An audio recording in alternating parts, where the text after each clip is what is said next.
प्रणाम, जय मिथिला जय मैथिली। हम ऋतिक झा आप सभी का स्वागत करते हैं आपके अपने एटीएम न्यूज़ चैनल पर। आज हमारा उपस्थिति जिला परिषद ऑफिस कार्यालय बिंदु गुलाब जी के कार्यालय में है।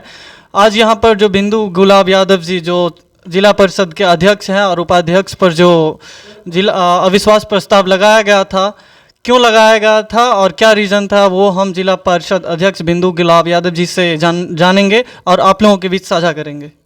अविश्वास प्रस्ताव जो लागू किया गया है, इस पे क्या कहना है आपका? कुछ ऐसे आरोप भी आपके ऊपर लगाए गए हैं।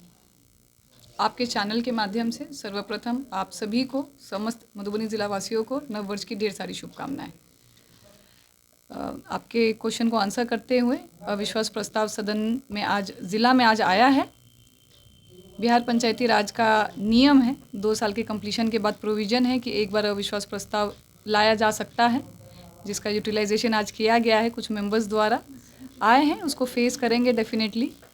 और जितने मजबूती से हम अध्यक्ष बने थे, जितने पार्षदों के आशीर्वाद के साथ, समर्थन के साथ, उससे और संख्या में बढ़ोतरी हुई है, उतनों के साथ हम वापस कम बैक करेंगे। और ज़िला परिषद मधुबनी आने वाले 3 सालों में डेवलपमेंट और करेगा और हम लोग रेस में काम करेंगे। तो ये सारे पक्ष विपक्ष एलिगेशंस, ये राजनीति का एक पार्ट एंड पार्सल बोल सकते हैं आप, वो होता ही है। तो प्रोविज़न है तो उसको यूटिलाइज़ किया जा रहा है कुछ मेंबर्स द्वारा। कुछ मैम आपके ऊपर योजना के ऊपर भी आरोप लगाया है कि सदस्यों को कुछ और योजनाएं दी जाती हैं पैसे में, 5 लाख का, 10 लाख का, और आप अपने खुद जो है 20 करोड़ या 2 करोड़ के ऐसे। साबित किया जाए, मौखिक पे हम ज़्यादा कमेंट नहीं करेंगे, साबित किया जाए।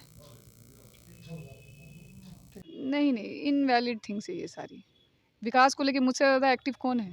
जिला परिषद का office 9 to 5 Monday to Saturday कौन पार्षद आते हैं?